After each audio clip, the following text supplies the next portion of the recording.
I made a double bet with Ken, and you can't make me look uncool in front of Ken. Ken's not cool! He is to me.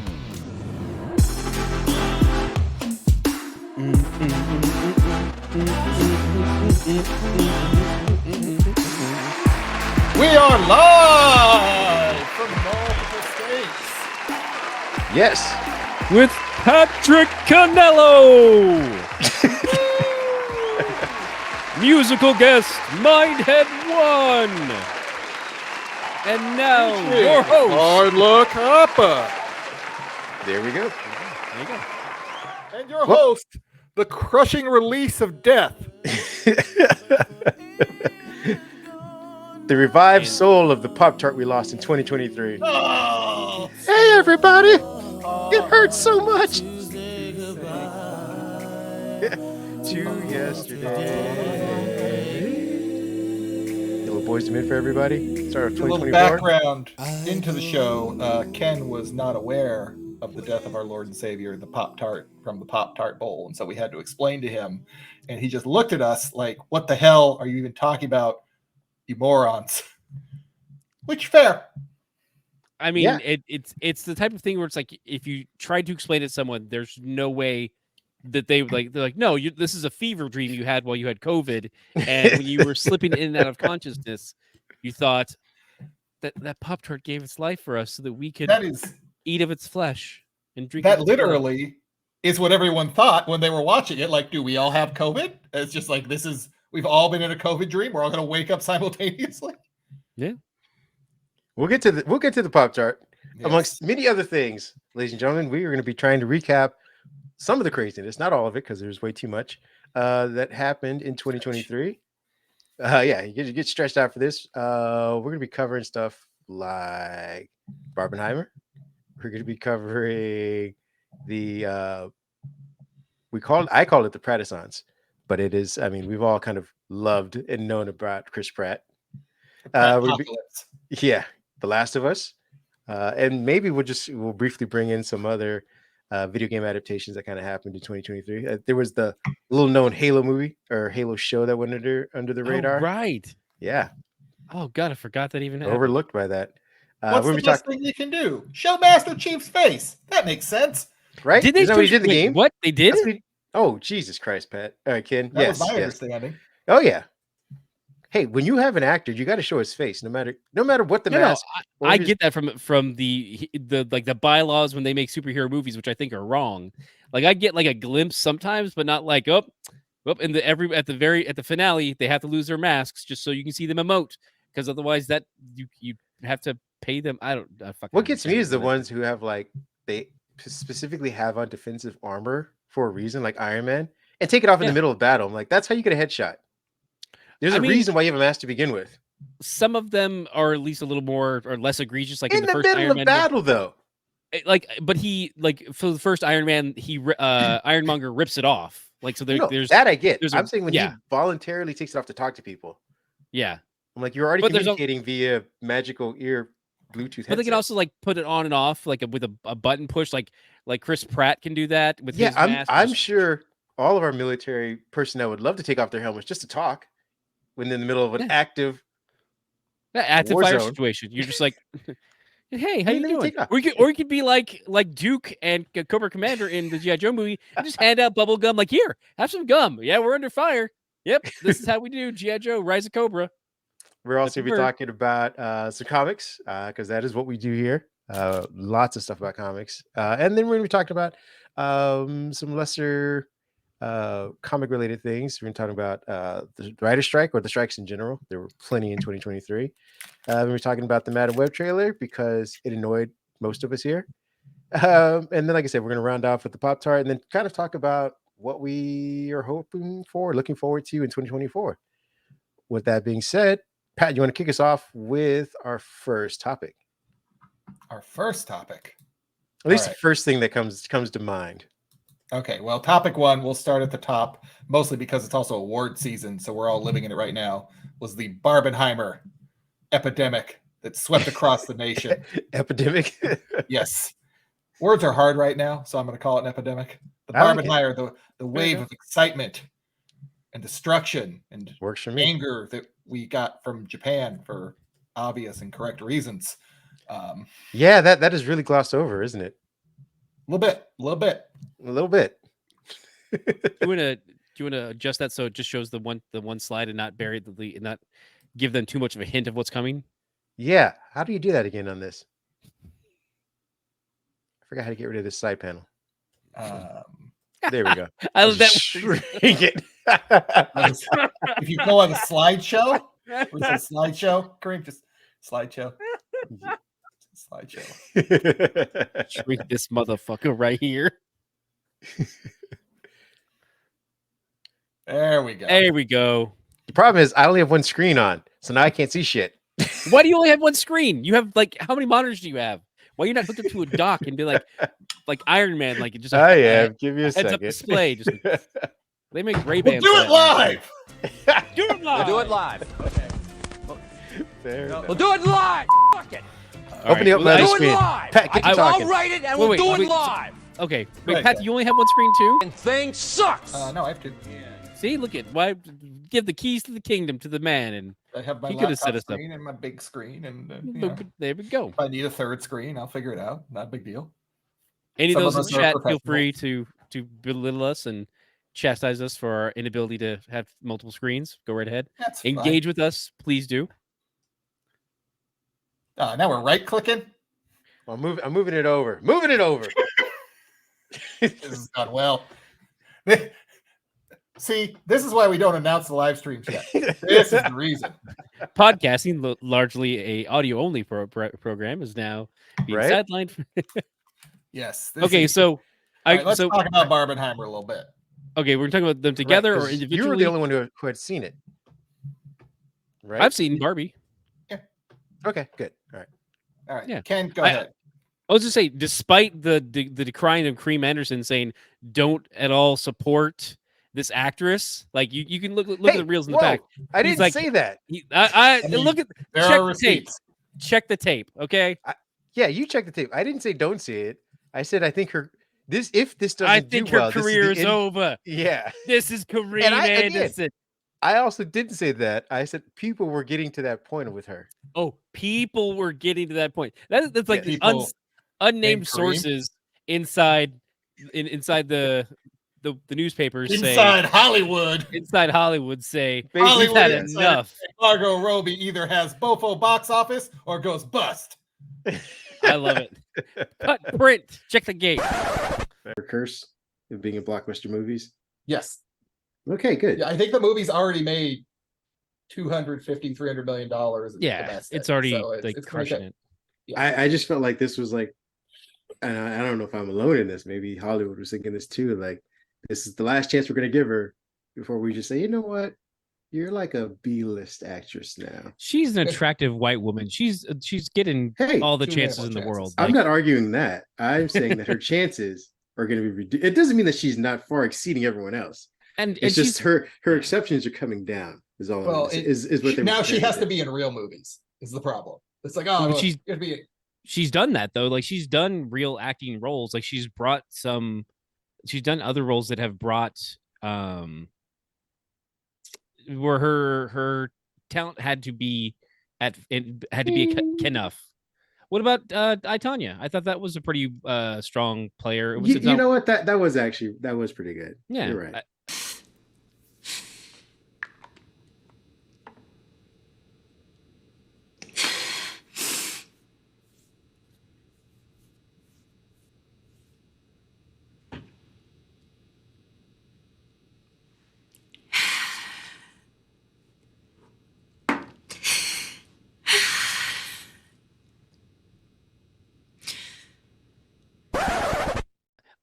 Fair enough.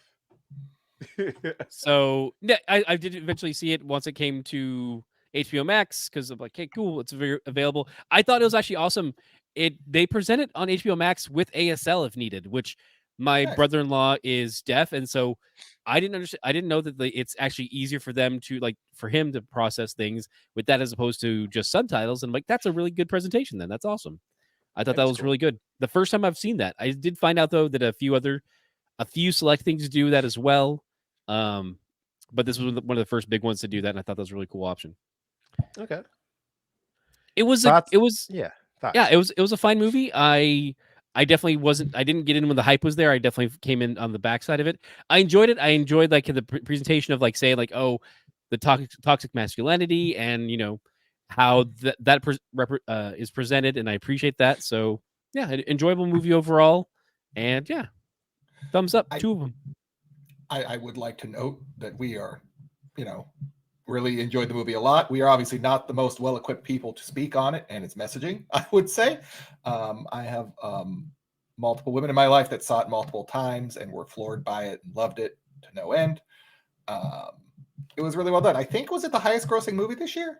Yes. I think so. Yes. Yeah. Yeah. Just beating out another movie we'll talk about in a minute with everyone's favorite actor. Chris Pratt. Who? The other side of this is Oppenheimer, which, was about creating the bomb. Like, yeah, that's story. The greatest You're fine. The greatest crime in human history. Now, All right. here's my question. Here's my question for this. Mhm. Which movie lifted the other? Because I feel like Barbie might have lifted Oppenheimer. I would say- say, I know 1,000%. Christopher Nolan's known for big movies or whatnot, but I don't know if this particular subject matter would have been no. okay. I No, didn't see I- it. Even the draw. I agree. I can't like I don't want to be that sad. I'm already sad enough. I have some people have seasonal depression. I have reasonable depression where I look at the world around me and I see a reason to be depressed. So that's kind of where I'm coming from. Like that's not Panda. helping. Yeah, it's very sad panda. And so I mean- I don't know why Barbie's joining him at watching the drop. It's odd, but Well, it here we was are. it was basically because there was this confluence of those two movies coming out really the same weekend, was it? Yeah, and it's Same weekend. it's interesting too because in previous years we've seen stuff where it's like, oh, we're gonna move off this date because we want to have 2 weeks of sales, which something we're looking forward to next year or this year, I guess I should say. Recently just moved up a week, and I'm guessing it's for that same reason because they want to make sure that they have enough lead time to kind of keep they want to have the headlines for 2 weeks. And these are just like, no, I'm not going to do that. Why would I do that? We're bringing it. Here comes Barbie in her dream car and the Mojo Dojo and all of its awesomeness. Well, And it was smart because the if you're looking at the overlap in audience, it's not going to be nearly as big, and then it kind of forced them to overlap because it became a cultural phenomenon. Like, with these two weird polar opposite movies are debuting together, and it turned out the one that you thought was going to be the popcorn movie, it kind of flipped on it from everyone's description of it. yeah, no, it's definitely counter programming to that aspect. But then they also didn't anticipate that Barbie was going to be as intelligent as it was, and they're like, oh, okay, well, shit, okay, it's smarter than I think the certain critics anticipated. So they're like, oh, okay, it's not exactly counter programming when they're just on the same. I don't know, they're both stepping into a thoughtful idea as opposed to just being like, I'm a Barbie girl in a Barbie world. You mean it had a I'm not- message? Yeah, and it had was a built message. upon layers. Mhm. Yeah, I mean, I do wonder, and I'm sure we'll get these in like Netflix documentaries in a couple of years, maybe in a few weeks. Netflix spits out stuff constantly of the conversations that went on. If like the Christopher Nolan team, and I forget who released it, as far as the studio is concerned, who was the one that decided not to budge, or to figure out that this is a tailwind that we could use, if it was Barbie or if it was the other way around, like whoever had the date preset. Because I feel like it might have been Nolan's team that was like, no, we can move up and capture most of the summer with our movie, and we don't think that Barbie's going to do well to begin with. I really And I mean think that sounds like Nolan to me, but he's I pretty full don't of himself and his stuff, like within good reason. Sorry, but yeah. That's Pat. I don't think, maybe I'm just being a little too positive in all this, but I think they probably looked at it, yeah, we can both live in this space because we're not going to eat each other's lunch. This is See, like, I would have thought so, but the problem was, well, not the problem, but I think the reality into becoming was that when you couldn't get into one, you went into the other, and that's where I think that Mhm. people underestimated Barbie because Nolan would have, he could would for a reason, he could command, if you have 13 theaters, I take up 5 of them with Oppenheimer or whatever. And I think somehow when Barbie, the marketing leading up to Barbie was done so well that instead of saying, all right, we're going to put Barbie in 2 theaters, they were like, we're going to put it on the other 5 that we have. I mean, you know exactly how that happens because they're tracking ticket sales the entire time. They're tracking pre-sales, and they're like, okay, we think we're going to end up. They know about how much money they're going to make before the weekend even happens, unless it poops itself. Well, I will say, yeah, go ahead, Ken. I was gonna say, we mentioned like, is it the biggest movie?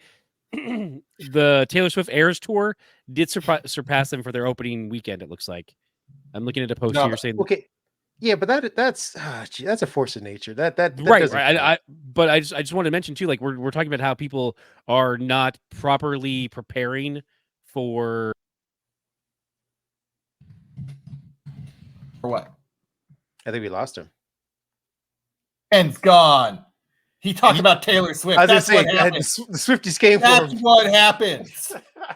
That's what'd you say? Goodbye. Sayonara. I was this close to talking about the Beehive, but I want to keep my... let's not. Let's not. Yeah. We're losing people left and right. Man, that didn't take long at all. Very good. Just me sitting here tap dancing. Da, da, da, da, da, da.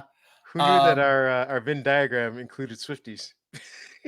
They're everywhere you want to be, like Visa. I'm trying to see where the Taylor Swift movie ended up. As far as like overall, how much movie it made globally? I don't know. I'm sure we have the internet. We could look that up. But that's what I'm trying to do right now. And I also want to know because Beyonce did a very similar thing. What, a month later, a couple weeks later?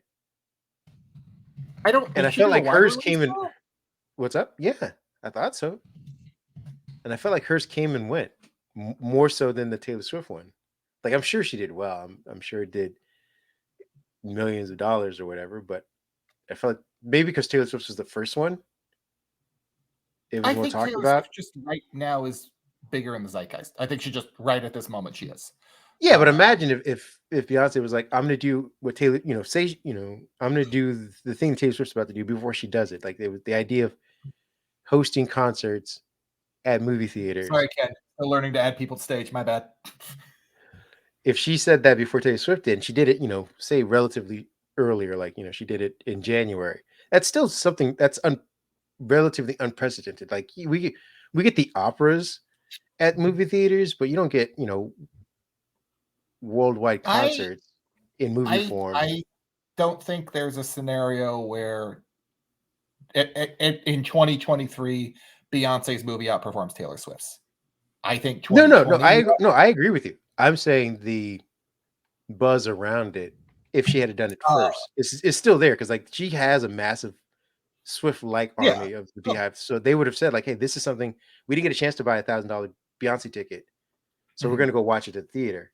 Similar to the Swifties who either paid for this Taylor Swift concert or couldn't pay for it and went to the theater to go see it. Go ahead, talk shit on Taylor Swift. The Beyonce movie. No, I say when you say Beyonce, movie, Beyonce Gold member, like her. You are going to get us killed. I'm saying now you're getting the Michael Myers fans coming out here. You just keep gunning for people, don't you? Yeah. Oh. All the biggest fan bases. The smalls, you're killing us. We know the hierarchy, right? It is Taylor, Beyonce, Michael Myers. Yep. the Holy Trinity. Everybody knows that. Hollywood 17 years ago. Yeah. No, it's not because that movie. Every one of Mike Myers' characters has a medium following, but combined, the following expands. No, I think it's the same medium. I was gonna say that it is literally just the same circle. Single bit of overlap. You like Shrek, you don't like Austin Powers. If you don't like Austin Powers, you like the Love Guru. Then the rules. Oh, the Love Guru. God. That's the audience we're trying to pull this entire time. What was Eddie Murphy's Guru movie called? That reminds me of that. What was that called? Was it just the Guru? No, I don't even think it had anything to do with the Guru in the title. It was like something else, like the Holy Man or something like that. Oh, maybe. Yeah, right. Is that what it's called? I thought it was something like that. Yeah, it's Holy Man. Okay. Yeah. 1998. Jesus Christ. Jeff Goldblum. Man, we're aging ourselves. Wow. We were talking about Taylor Swift to Holy Man, 1998. Let's move on. that- We need to move that on. hurts. We're moving Moving on. on. I mean, we might come back to Eddie. I'm just saying, but go on. I think you're We right. might. Also, I don't know. I think Cillian Murphy won something at the Golden Globes, if I'm not mistaken. I think he won Best Actor in drama, Yeah. didn't he? Yeah, I mean, and I felt like Sure. it's actually been kind of overdue for. He's had bit player roles, but I do think that I think I've always liked him as an actor. Just put it that way. And in any most of the roles he's been in, I've like, oh, he's done really well. And I'm looking forward to which he didn't because Bradley Cooper won Bradley Cooper won for what at the Golden Globes this year. Yes, He won an award. I remember him getting on stage talking. He was talking about he talked about his daughter. He talked to some other stuff. He won an award for something. I don't know. Okay, maybe it was one of the other. I mean, they're all happening right now. Is it Golden? Yeah, the Golden Globes are the first ones, right? Oh, he did win. Yeah. He did win. Bradley Cooper did not win that one. Okay. Yeah. I forget My what show bad. Bradley Cooper was in. Suck Couldn't it, make him Bradley shut Cooper. up. Get out of here. I've seen a lot of the ads for Maestro in my Oh yeah. You just want social the nose, media don't you? feeds. Yeah, I mean, Fake it's nose just and all. all like it's just all the acting is done by the fake nose. I don't know what to tell you, man. Just that's doing a lot of heavy lifting. Well, I mean, at least it's a prosthetic and not CGI. That's fair. Yet it's an AI Speaking of nose. CGI, Movies. Chris Pratt is just assimilating all movie work until he is every part of every film and nothing else exists but Chris Pratt talking to Chris Pratt about Chris Pratt. basically, God.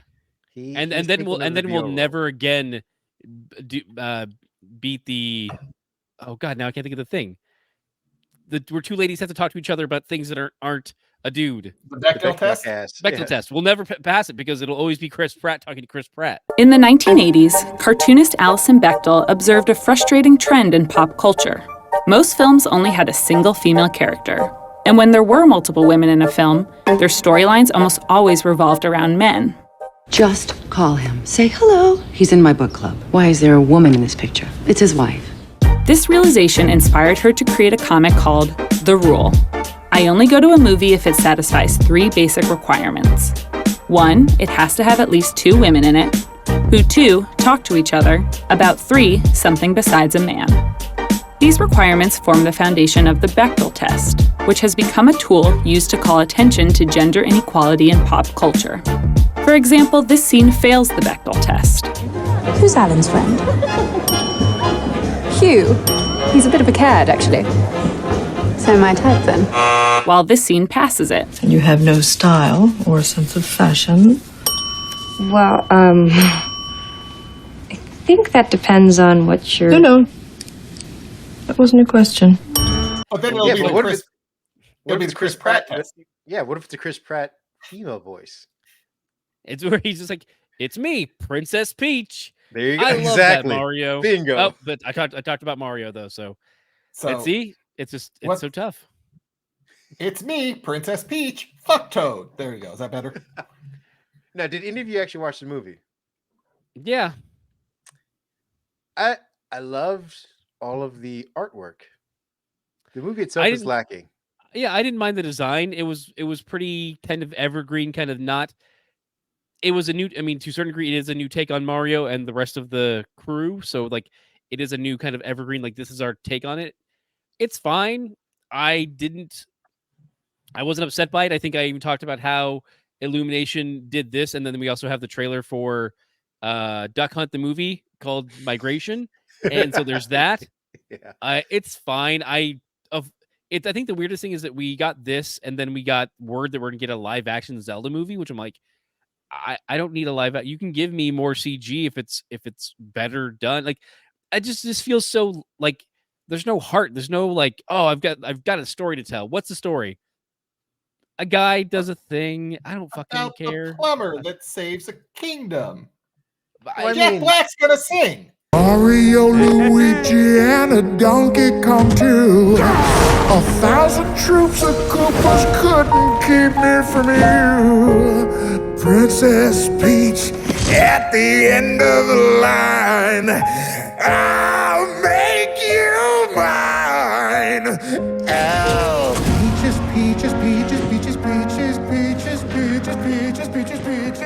Yeah, I mean, I will. he was Yeah, nominated Jack for that Black. song, too. That was that's the pinnacle of this movie. That's the takeaway is that I'm everyone's not like gonna lie to you about guys. I peaches. mean, I know how much you don't like him, but I actually Who? thought Seth Rogen was really good in this movie. He gave Donkey Kong personality that I hadn't been expecting. But Okay, that was my impression. Like I said, that's fine. Was that personality just Seth Rogen? Yeah, was it just Seth Rogen? no, not necessarily. I mean, yeah, he has this iconic laugh or whatever, but he was kind of this. Bold of you to call it iconic. I mean, when you hear it, you know who that is. Yeah, iconic. And he kind of plays this, sort of frat boyish, but in what? Entitled version of Donkey Kong. Because there's Donkey Kong's dad who is the king, and he kind of believes he's just gonna naturally inherit the throne, and ends up losing to Mario in this battle, whatever. So, and that continues. That also plays out in some other things, and why he kind of partners with Mario eventually as well. So there was again more added layer than just like I'm an angry gorilla throwing stuff. That's what I thought. Out of all the things in there, I wasn't a big fan of what's his name from It's Always Sunny? Charlie Day. Yeah, Charlie they Day. kind of. I felt like he could have done more, but they kind of stashed him away in the movie. Yeah, I don't think they gave him anything to do. I think that like a lot of people came out of this saying like, well, I'd like to see a Luigi's Mansion movie where it's like him being a Ghostbuster. That would have been awesome. Yeah, and it's like, but no, why would we? This movie just feels so kind of like we made a movie, like just give us the money, like just I don't know. It didn't feel like there was any like I didn't care. I didn't care about any of the characters. I wasn't engaged. Also, but on that note too, I'm likely not the demographic they're aiming for anymore. Like my time with Mario was back with John Leguizamo, and you know what? I laughed, I cried, I enjoyed. I disagree though. I feel like you are the target audience for this. Absolutely not. No, I'm definitely not. No, you may not like it, but I do believe you're the target audience. Well, then they missed the target because I didn't like it. So I'm giving them the benefit of the doubt that I was not the target, and that's why I didn't like it. Because I'm trying to think of like, are you buying Mario games? Are you buying toys? That is the target audience. Am I buying toys? Absolutely. Are you buying Mario toys? No. Are you buying Mario games? We actually no, nothing new. Yeah. We have Mario Kart 8 from like. And look at our lead image when that came in, and they made sure to include. They made sure to include. I don't know, 7.5, 8 minutes of Mario Kart racing in this movie, yeah, absolutely, for this specific reason.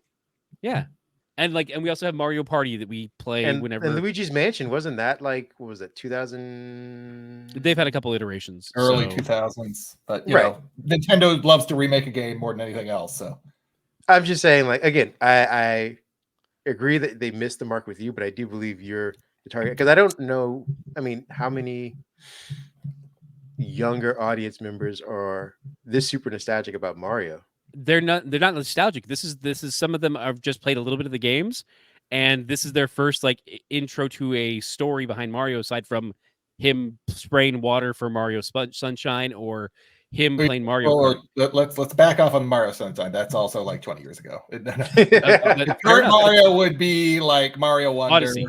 It's him throwing his cap on other people. That's which is fine. Like that's again, I'm not the target demo. I think that it is geared towards kids because it is a bit of an evergreen thing of just like there's always going to be new kids to pick up to be like, and also their parents being like, I can trust you with Mario. It's fine. And the reason why I disagree is because the stuff that they do in the movie isn't from newer games. Like things kids. It's the DreamWorks model.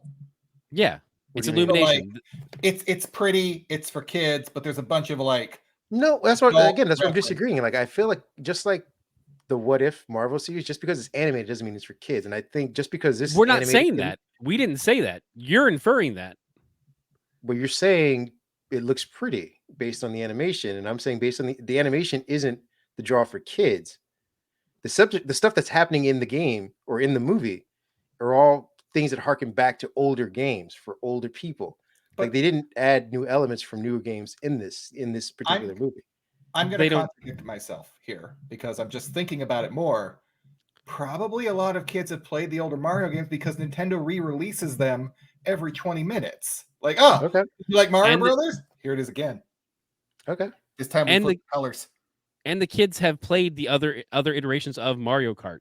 It's been around for so long because kids of many different generations have played a version of Mario Kart. So it's saying it's like, oh, this isn't a recent game. It's like, I mean, the most recent iteration is still Mario Kart 8 Deluxe, and Mario Kart 8 was on the Wii as well as the Switch now. Wii U. Okay, and, so that's a pretty long. The Wii U generations. What is that? I played Mario Kart. Generations. 15 years old. That's how that works. I guess. All right. Yeah.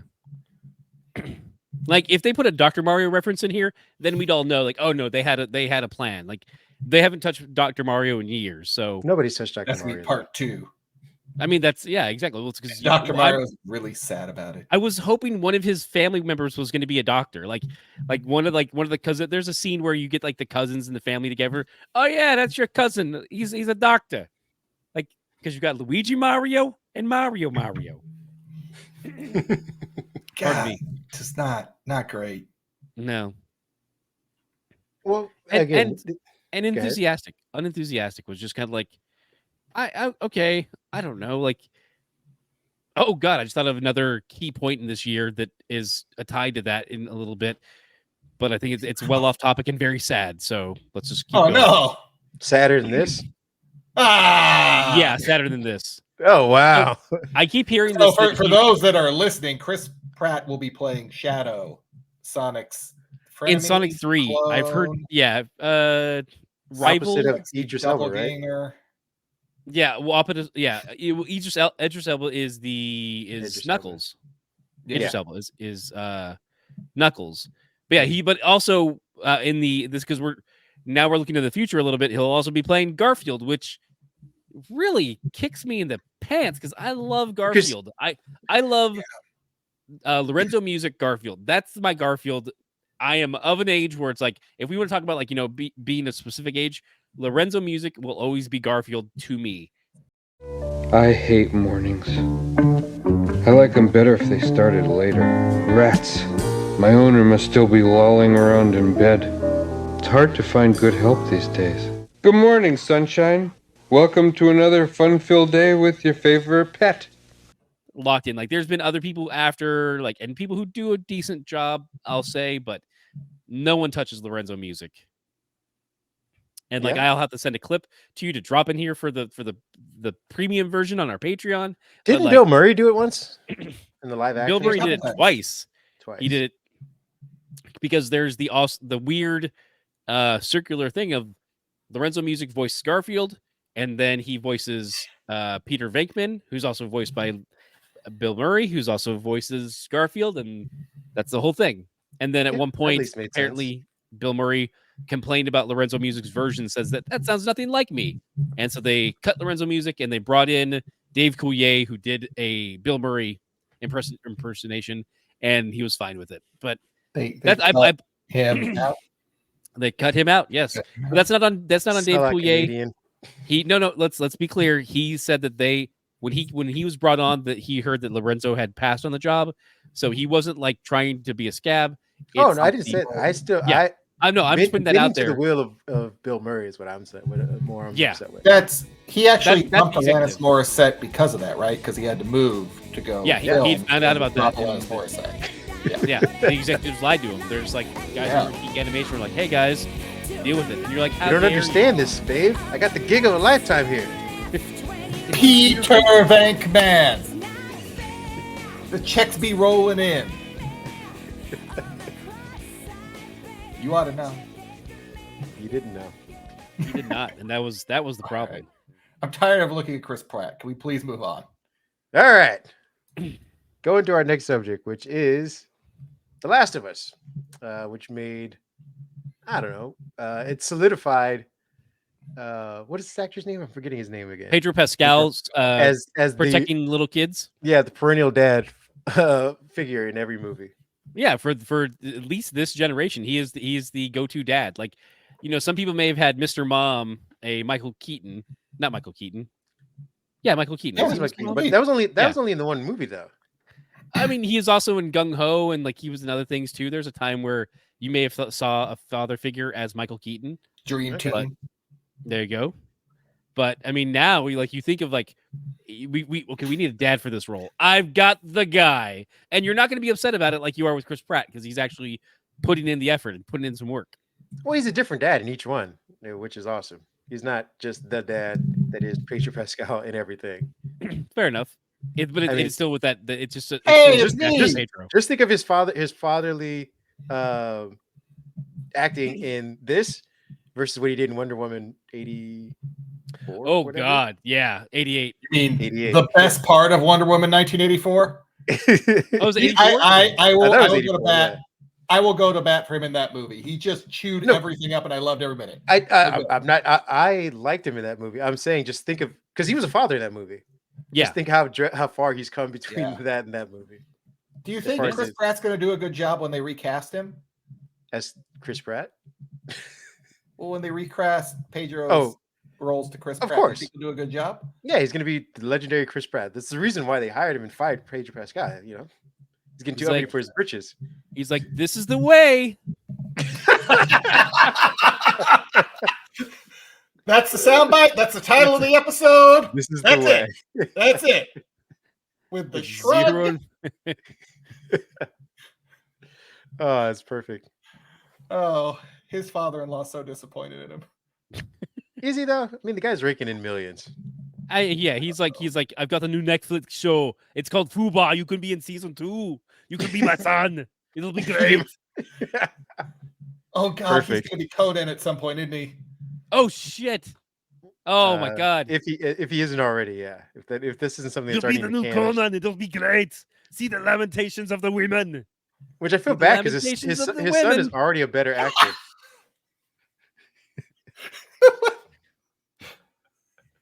Perfect. Wait, but we have another Schwarzenegger son though out there doing stuff. Yeah, so I'm saying he's already a better actor.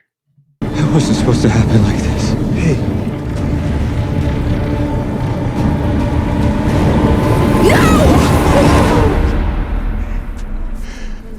I'm sorry. It's okay. It's okay. I love you. I love you too. I'm so sorry. It's okay. It's okay.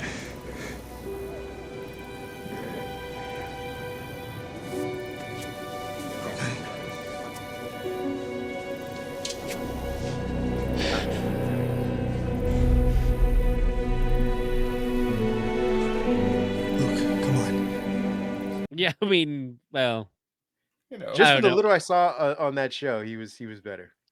My problem isn't. I mean, yes, my problem is with his acting, but it's also the volume that we keep getting. Like, if we got it a little less frequently, maybe I could appreciate some of the performances better.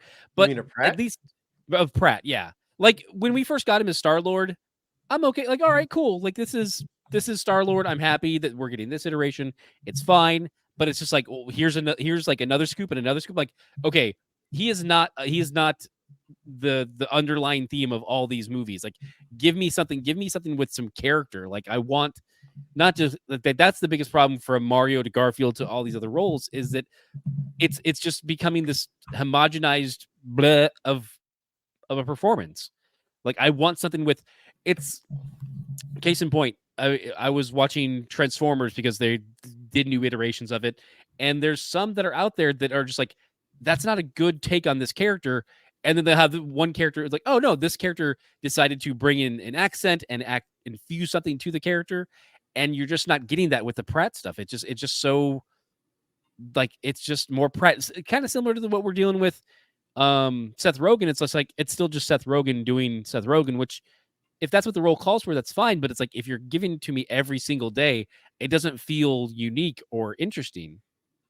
And I disagree with that. That's where my part feels about the whole Chris Pratt. Like, is he a bad actor? Depending on the role, no. Depending on the role, no. But then again, maybe that's the thing. Is like it's very much it's the problem we have. The things we have with some actors like Michael Cera and Harrison Ford. When Michael Cera is on screen, he is playing Michael Cera, and it's just Michael Cera. And I don't enjoy it most times. But when Harrison Ford does the exact same thing, I fucking love it because it's Harrison Ford, and he's Deckard. It's Indiana Jones. He's too old for Indiana Jones now. Let's stop those. But he's still those characters, and he's just playing himself, and I enjoy that. Like, he's still Han Solo, and like I'm here for that. So I don't need, if you're playing that character and I enjoy it, I don't necessarily need you to give me 13 different shades of the same of you. But that's where my umbrage comes from. I would And say, and we're talking about this during. I'm sorry. I would say we're talking about this over The Last of Us, and I still think that with Pedro Pascal, we are seeing different shades. Like we do see a difference between this character versus Mando Din Djarin, and also with his SNL character of the Latin mother. Like those are all fun takes that I'm enjoying, and yeah, I feel like there's more range in this actor than with the other actor, but I can still enjoy just that one flavor when he does it. I'm gonna let Pat go. Go. You're gonna say something, and then I'll go in after. I was going to talk some more shit on Chris Pratt, but it was mostly. I just feel like the biggest problem for him is that his natural charisma that he has, I think, comes through more through in comedy. I think I like Parks and Rec and things like that. And then they made him into an action star, and it's just kind of like he's pretty wooden in that.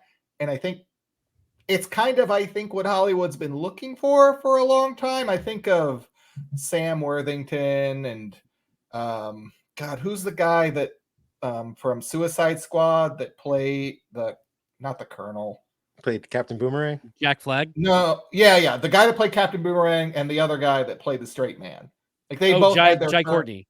Yeah, Jai Courtney, and like where you're like, oh, that character's just that actor's just that actor, but over there. Well, they kept putting him in movies like you're the next actor. Sorry, Chris Pratt's like, yeah, okay, you work because you had a fan base coming in, so we can use you. Yeah, they finally found we finally found our Jai Courtney character who will be like, let's be honest, can you see him being the new John Connor? Like maybe not saying his performance is there, but I can see Hollywood casting him as the next John Connor. Now, I'm gonna do something crazy and not really defend, but give a backhanded compliment to Chris Pratt. I do believe that everything you guys said was accurate as far as him having a fan base and kind of Hollywood just being lazy as for the most part by just picking him. But I also feel like a lot of the projects he's picked, maybe for whatever reason, managers are just wanting a cash grab, have not been good for him. I think he's actually a really good actor, and when having watched that last Guardians movie, I think he puts a lot into that. He rounds out that character's story arc very well from where you see he starts off at to what he goes through in the Marvel universe to what he ends that movie with. And that was a very compelling story that was given to him and for him to act through. And like I said, I think if given one, I think he can do a very good job. I just think the Jurassic Park series in general was very bad. It was bad for Bryce Dallas Howard. It was bad for anybody. It was bad for them to come back. The OG characters, they shouldn't have came back for that. Like that was just a poorly written trilogy, in my opinion. He did that weird Tomorrow movie or whatever, the alien one. Netflix one where he's Amazon Prime. Yeah. What something tomorrow, War of Tomorrow, Tomorrow's Wake War, Up. whatever. Yeah. The Tomorrow War. The Tomorrow War. You were about to say Live, Die, Repeat, but that's a different movie. Exactly. You're right. It's a better movie. More running. But he wasn't half bad in that. But I also think but the Mario stuff, like the Mario movie in general, Tomorrow War.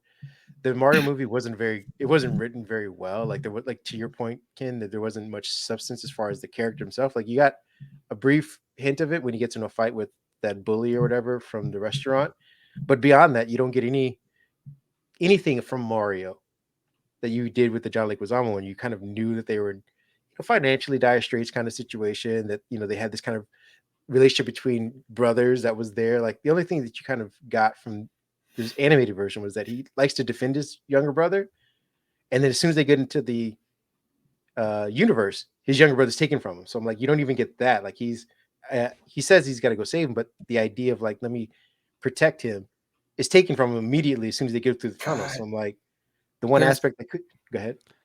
Sorry, no, please. I'm saying the one aspect that could have made the movie even better, despite his very bland and non-offensive Italian accent, which, for whatever reason, that's what they chose to do. There was just not enough story there. And I think we could have overlooked his voice casting if there was story there. Like if you could have been like, oh, yeah, that was a good movie. Like I wasn't particularly fond of his voice, but that movie was good. That character Mario, that version of Mario was good. It wasn't. So he's picking projects, I think, and they're ending up not being good. And so that's also making us me, other people second guess his ability to act. And I think he's a good actor. He's picking too many projects.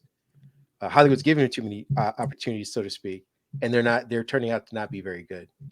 Yeah. He's on the Margot Robbie train, if you know what I mean. I was about to say that. Also, I still feel bad that we're still talking about Pratt over the. No, it's a great Pedro Pascal segment. It's great. Okay, speaking of which, go ahead. I was gonna say on the note of like projects where it's like he's getting cast too often. With another movie, if you look back at the Lego movie, that's another movie where you're like, oh, I don't expect anything from this because it's the Lego movie, and yet Miller and Lord knocked that movie out of the park, and his role is great in it. And given he's like, it's more of an ensemble movie at times because you do have other actors in there like doing some lifting, but it is a lot more.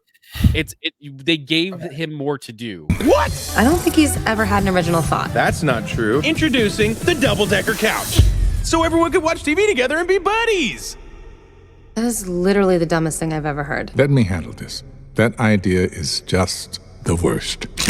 And I think that's where, like, it's like, if stop taking so many jobs and take the jobs that give you something to perform with. And I don't think Mario gave him a chance to really stretch any muscles. So yeah, I guess my question then in the counterpoint in this would be, is the issue he's now being cast in things that we have an emotional attachment to already? Like the Lego movie, he was just a character. It didn't matter. But these, like Mario, we grew up with, it means something. Garfield, we grew up with, it means something. And we have a certain version of Mario and Garfield and those characters in our head. And he is definitely not going to be playing that version. No, I mean, like I was saying earlier, I don't think it necessarily would have. Yeah, the Mario accent is offensive. I mean, there's no way we can really get around that. So him choosing not to have that, even though it's iconic for us, I don't think is negating the fact that it could have been a good movie had it been written better. I don't think I didn't go in saying like it has to be this accent and it has to be this type of movie. And when I came out of it, I was like, this wasn't a good movie. Yeah, I'm with Kareem on this one where it's like I feel yes, it is. There is maybe some existing attachments, and so I am going to have a certain bar that they need to clear.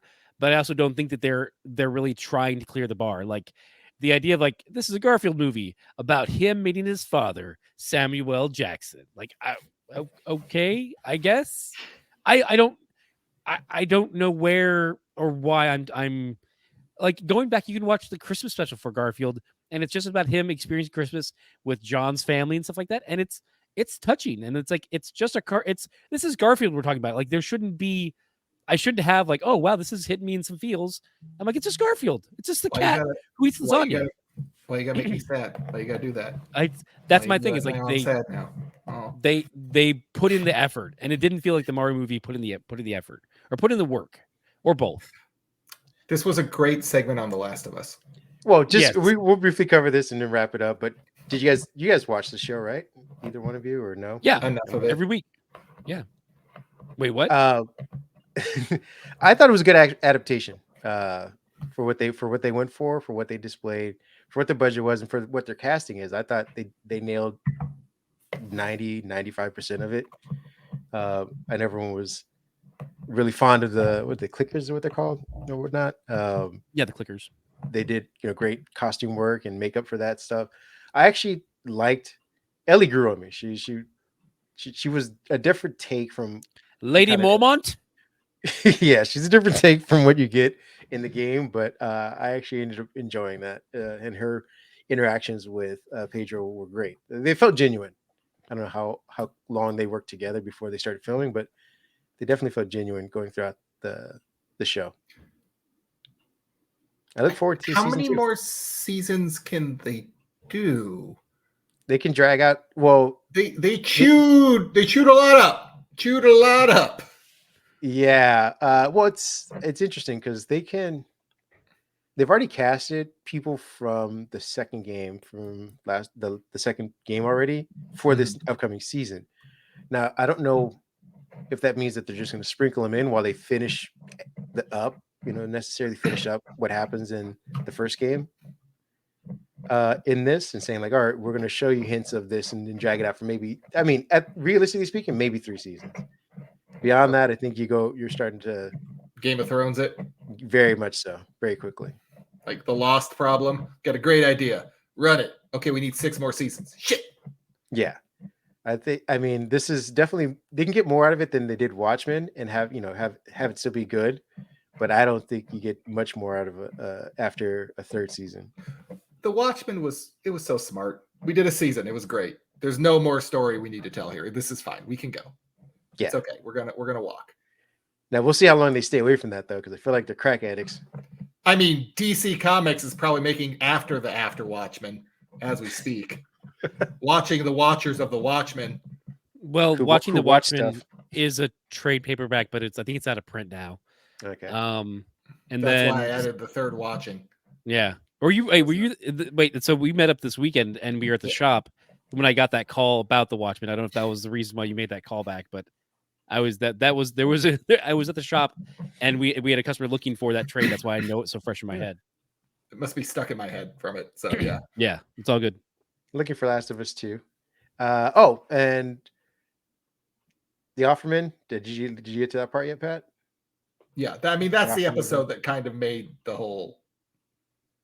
His episode is what rocketed the show. That's what I was thinking, right? That was kind of like it got buzz because Pedro Pascal was in it and it was doing well. But I think this episode in particular kind of was what everyone talked about for a solid week and a half. And I think he did an amazing job. We didn't use this as the bridge, which we desperately should have.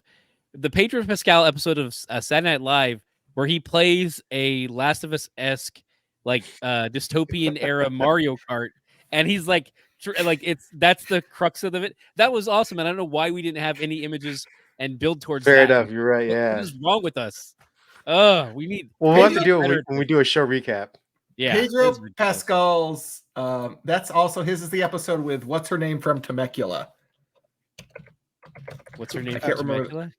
Okay. You mean what's the character's name?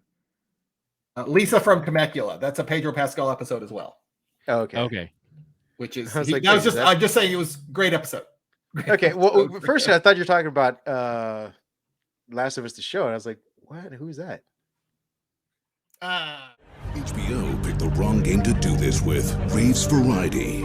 Yeah, this ain't it. And it's the New York Times. You eat that poison? It makes me feel big, okay? I need to feel big.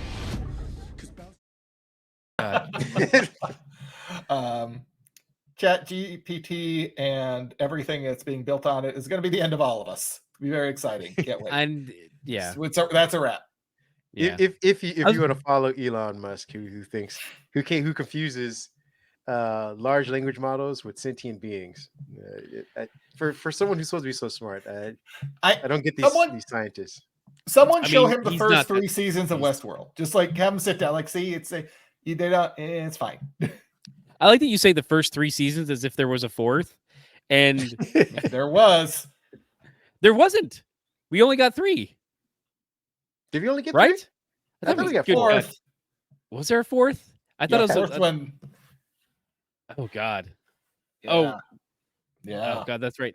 Because I thought I knew we were left on like kind of like what's gonna happen next, and I thought that was the 4th one that we never got, but we did get the 4th one. And that's why there isn't a 5th. Okay. Yeah. Oh God, that's they didn't know where they were going. You know, actually, the first 2 seasons. They should have pulled the Watchmen. I like the 3rd, but it doesn't work for this. Yeah. I mean, the 3rd does. That's where they fight Rehoboam.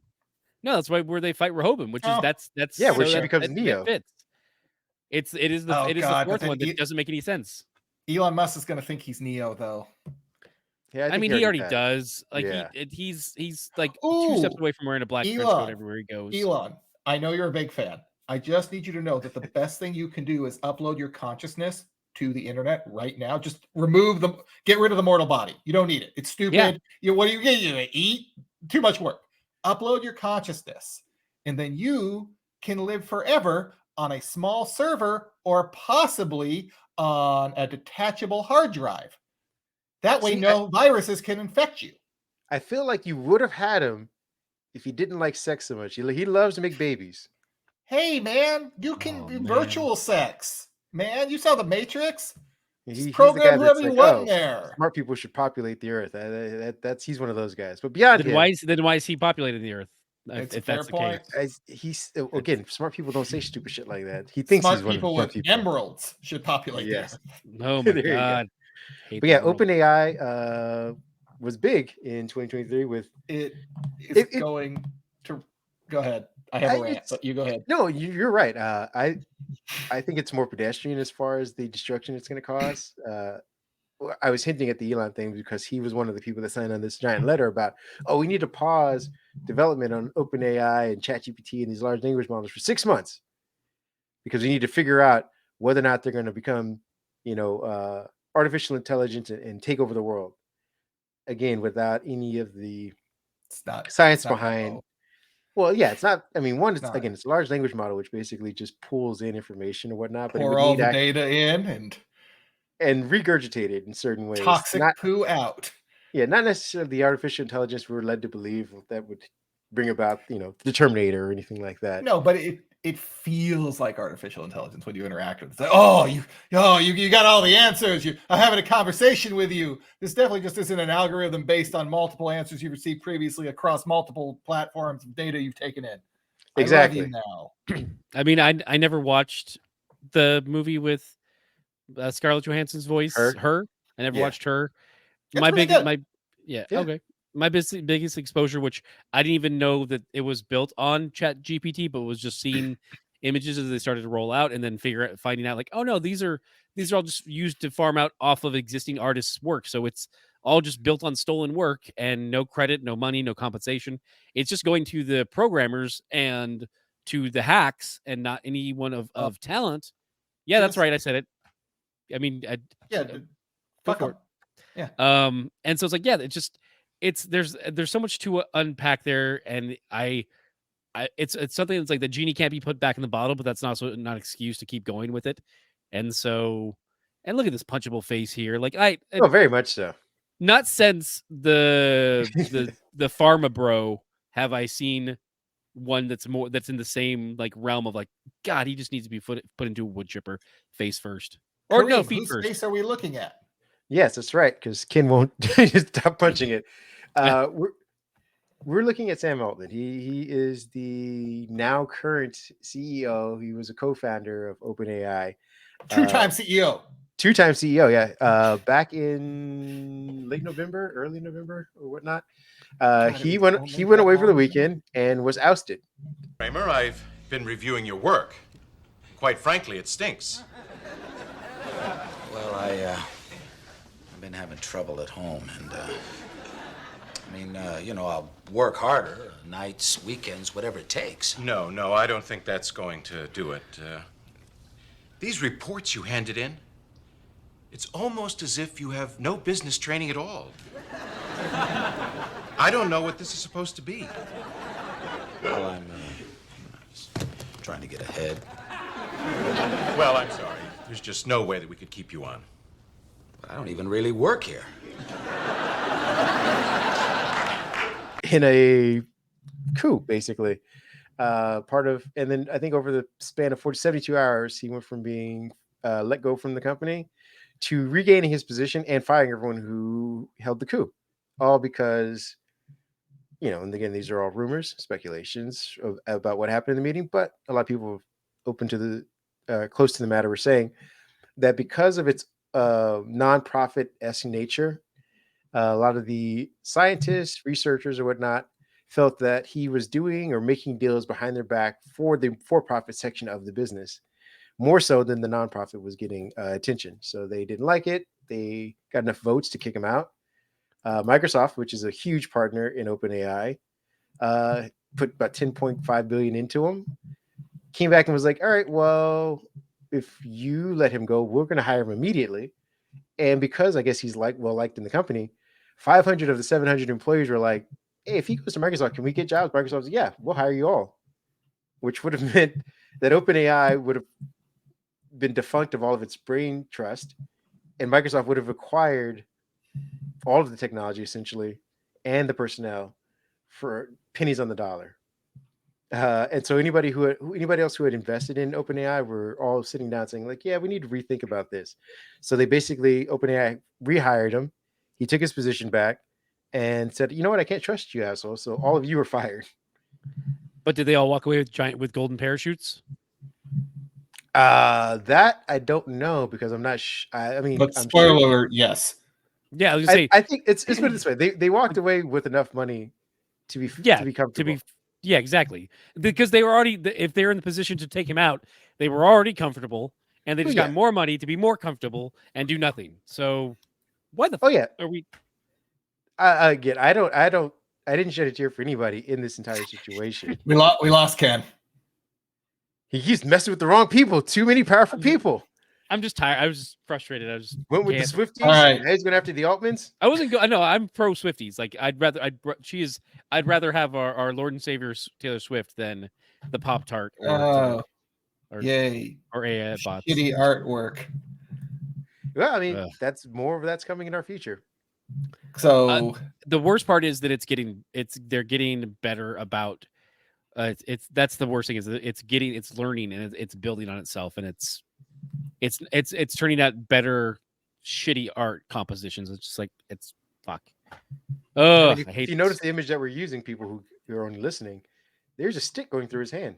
It looks like he's holding it, but if you zoom in, he's not holding it. Bob Ross's hand was stabbed with actually looked like a drumstick, not even a paintbrush. Yeah. But I guarantee you, if you put this through the system now, it'll actually be far more probably accurate. Which is it's just weird because we're not going to take our foot off the gas. Why would we? Well, this is what I meant about it being more pedestrian of a endeavor as far as ruining everyone's lives. Is that this is gonna get rid of a lot of middle management? No, it's not. Middle management it's going to get rid of the people at the bottom.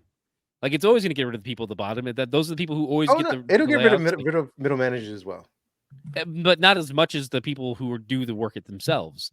Well, at some point, you will hire a large language model to manage other large language models that have a more special. Right. My point is, the snake's going to eat its own tail. My point is, we're going to lose 5 grunts and 1 middle manager. So it's like, yes, the middle managers feel it, but it's still going to hit the people at the bottom the hardest, and that's where I'm upset. I think you lose if we're looking at total. Say there's 5 of 5. Yeah, you lose 5 grunts. You're going to lose 4 middle managers. I don't think the metrics hold up to that, but I'm not. That's fine. Who are the middle managers managing? You don't need 5 of them. Who's going to buy anything? No one will have money. I mean, capitalism doesn't worry about that. It has no time for that, Pat. It's fair. Profits. All right, I don't want to rant about this anymore. Let's move on. It just makes me sad. Talking about pay and people getting fired. Yeah. Is that Ben Edlund? Overlords? Did they get it? Was Ben Edlund, the creator of the Tick? I don't know. I don't know what he looks like. It could be. Or it could be a guy who just draws very well. Multiple on the positive side, if you are the little guy, we had multiple successful strikes this year for better wages and working conditions, etc. All from obviously the most covered was the actors and the writers strike, but there were strikes throughout Starbucks and Amazon and all over the place. So there was was it the automotive? The auto workers strike. Yeah, there were a couple teacher ones that went well. Some of them that didn't. Some nurses. Yes, correct. Yeah, you're right. There was a big Kaiser one, wasn't there? Yeah.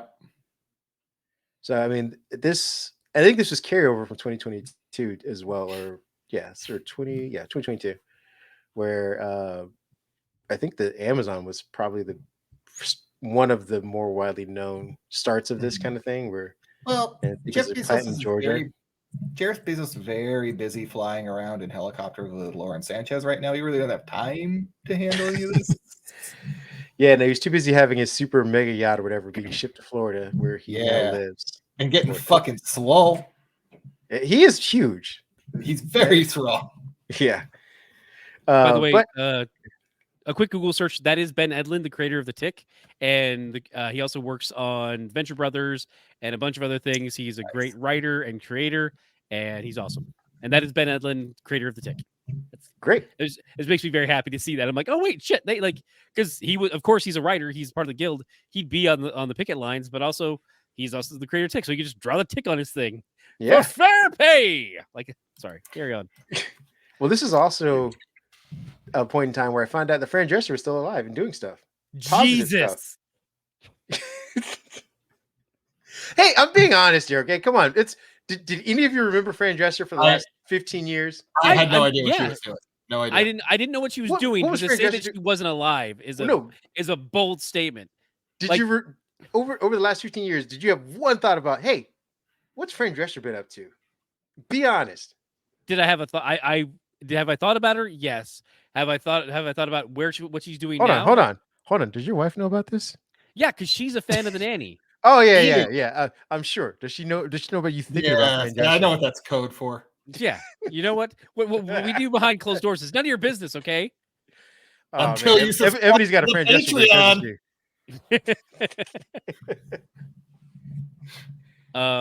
Come eat your mashed potatoes. Fran Drescher really took it on the chin early in the strike and then turned it all around. And frankly, she took it on the chin early in the strike because, the people that they were striking against control the narrative via the news. So, you know how that goes. They had to try to take her down. Yeah, it's also surprising considering, like I think that they've talked about this with some of the actors. Like, why was the strike announced by the press that it was over and not to the strikers? And also, like, to my knowledge, did they have a vote? I still haven't heard that they had the vote, just that they were like going to get a chance to have the vote. I still haven't heard that they've had the vote. I know that people have returned to work, but why didn't we hear anything of that? Because of course they don't want to talk about that. They don't want to talk about the proletariat getting power. They just want to talk about SAG did have a vote. Okay, SAG did. Okay, that's good. I'm glad they got it then. But there was also some questions about to Ken's point though. Like the coverage of it just kind of faded when they were like, "Oh, they've come to an agreement," but it was like I think they came to an agreement and then the agreement was off as well. Like unless you were the higher ups, unless you were well versed in this topic to begin with, we're following it on whatever channels or you knew people in the industry, you would have thought I think a month prior to them actually making their vote or whatever that it was over with. Yeah, and that people were going to start returning to work and their projects were already getting greenlit. And it was like, whoa, hold on. Like there's still stuff to go and there's still things that need to be ironed out. There's still people who couldn't go back to work. Like they glossed over the entire actors thing as well. Like they were just, the writers got it done. So all of Hollywood's back to go. And it's like, well, the actors are still talking like. And also all those who are, background talent and their role and how AI is going to affect them. There were still big questions about that they didn't want to, that they weren't answering publicly. Exactly. Yeah. And that's kind of like what this is why we struck. And now you're just like, well, we're working on it. Like, what the fuck does that mean? We're working on it. Like, give me answers. I'm before I vote, I want to have an answer. And they're just kind of like, and it was especially because the AI was one of the big sticking points for a lot of the writers in general and actors, because some of their likenesses have already been captured. Yeah, and I think Netflix was basically pushing to be like, yeah, we're gonna keep that in perpetuity and do whatever we want with it. And people were like, and then Netflix was like, oh yeah, we'll pay you more for it, but we're not gonna remove that. And actors and actresses and writers were like, no, that has to be curtailed somehow. Yeah, can't just let you do that because, again, the last time they had this was 10 something years ago, and they couldn't have foreseen streaming taking off the way that it did. So now they have to try and get ahead of what they think AI could do, or deep fakes or whatever that AI generated personalities can do. Put those guards in place now. And on that note too, where they were saying like it doesn't just affect the actors themselves. Like that's already bad enough. But if you have less background talent, that means you have less. You're paying less. Everything. Yeah. You're paying less for transportation. You're paying less for this, and this. They're trying to eliminate jobs across the board by doing this. And that's messed up. Like we need to curtail that. It's a CGI problem. There were so many filming locations that ceased to exist because you could just CGI and they didn't have to look that great. Who cares? Pump it out. Well, the positive story got sad again. Yeah. There we go. Come on, people. They came to an agreement. We don't know the details of said agreement, but it was enough to at least get some people back to work, to get the second order of effects back up and going, like to Ken's point, like transportation and production. Like you had people who just build sets, who who do costume design, things like makeup artists, things like that. They were all just sitting at home, losing money per se or whatever, or at least having to find gig jobs.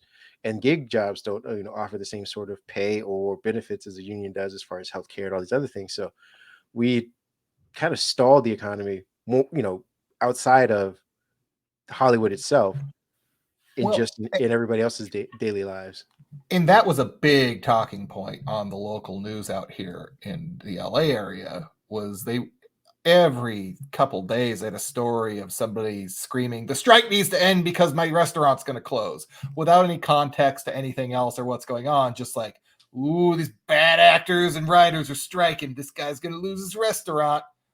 Like, yeah, okay, well, I mean, to Ken's point, that was the narrative that the press was trying to sell. Because for a moment there, they were trying to turn people against the writers, like they kind of did back in the day as well. When this stuff goes on too long, their natural inclinations to get defensive and be like, "Oh, can you believe that these writers are being selfish? Can you believe that these actors are being demanding more when they're Hollywood's just giving them the red carpet and everything?" It's like, well, no, they're not. They're not only fighting for themselves, which granted a lot of them are, but again, when you have people who no-name people or people who go at the very end of credits that are like, "Hey, they helped put together this entire location. They, scouting reports. They built, they had construction workers on the set. They had, catering and all these people that have no names. These are their jobs. This is where they hop from job to job and they get paid well for it, or paid enough. And they want to make sure that these continue going forward at the same levels of pay, if not better, because the studios are just raking it in." What are you talking about? They lose money all the time. All the time. I mean, just always lose money, left and right. Definitely not they're just cooking the books. What are you? Were you the HBO guy? You're the Max guy? Was Max cutting Batgirl this year? I'm trying to remember now. Ooh, was it 2023? That is a good question. It's been such a. It could have been actually. It could have been. Yeah, there's so much going on, but just of course, because I mean, when you're allowed to cook the books whenever you want, be like, oh yeah, we're gonna take take a hit on Batgirl, so let's just go ahead and cut it. I'm still backing the idea that someone else put out there is that if anything ever gets shelved or dumped for tax purposes, it now becomes public domain, and because at that point the public is paying for it because you're saying you're using it as a tax dodge. So now the people of America have paid for that movie, put it out for public domain. That's if you think that that's too much of a hit for you, then don't dump it. You can't take it as a okay. Then you don't release it. You don't get tax credit on it. You just be like, okay, you know what? Maybe we should just go ahead and finish it and put it out there. Play it one time at midnight on one of the channels you own. Great, you released it. All right. I mean, to kind of on a different tangent, our political system's gotten so litigious. I was hoping that somebody would do this for Batgirl. Like, I want them to sue that they released The Flash, which was an abysmal flop, and shelved Batgirl. So I'm like, I want someone to at least sue so that we can get discovery to find out how much it would have, what would have been the price difference. How much money did they lose on The Flash? Because they lost a lot versus what they would have lost if they released, thinking what they would have released in Batgirl. Like, they had to have numbers that were part of this discussion to be like, oh, we're going to shelve it. And those numbers have to be, their record. Like, they had to have conversations about, like, this is the potential we're going to lose. And I want to know what the difference is, because I feel like it couldn't have been as much as they lost for The Flash, especially for the budget they had, the reshoots, all that extra stuff, all of the, things that went on with that entire project. Like, it was just a bad movie. It didn't do as well. And the subsequent movies have done progressively worse since the release of that, leading up to Aquaman. Like, how do you justify getting rid of Batgirl?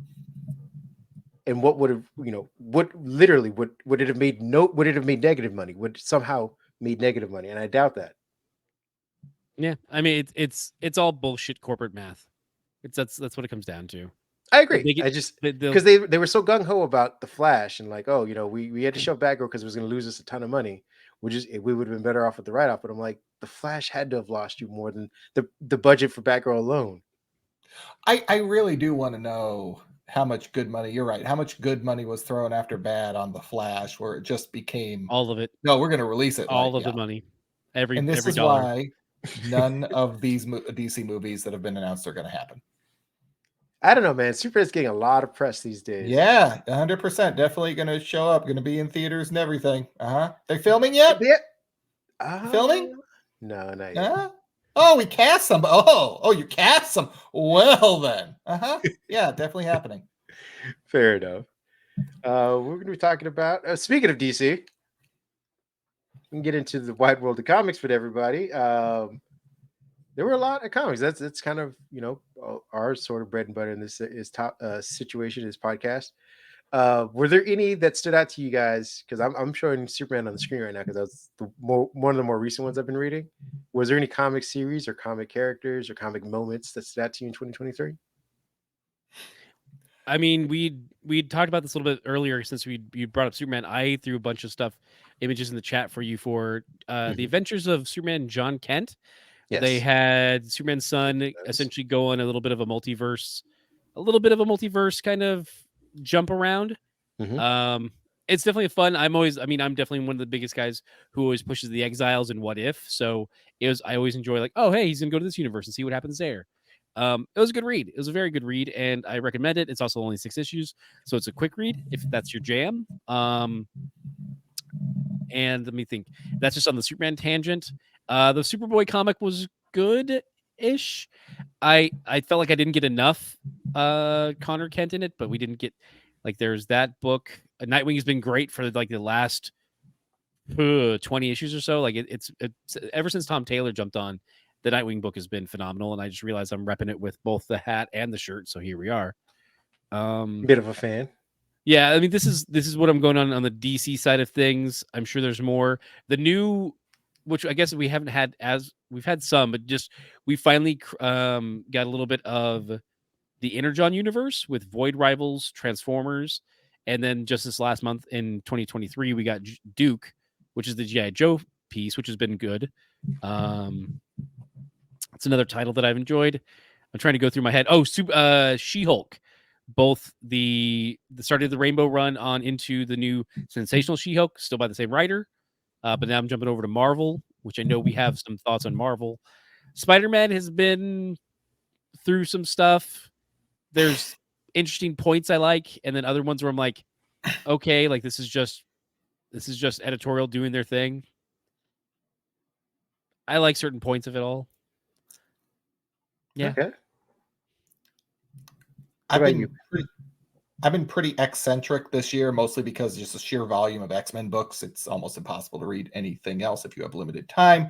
Mostly, I'm just sad because the whole Krakoan age is coming to an end. And frankly, I have no interest in going back to a school. Callie? Sorry.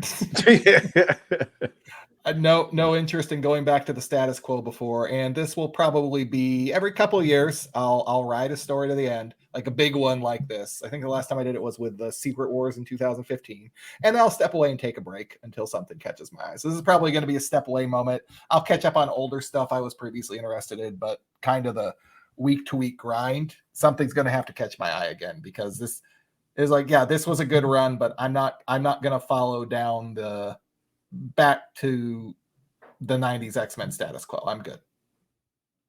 Yeah. I'm free agent, comic creators.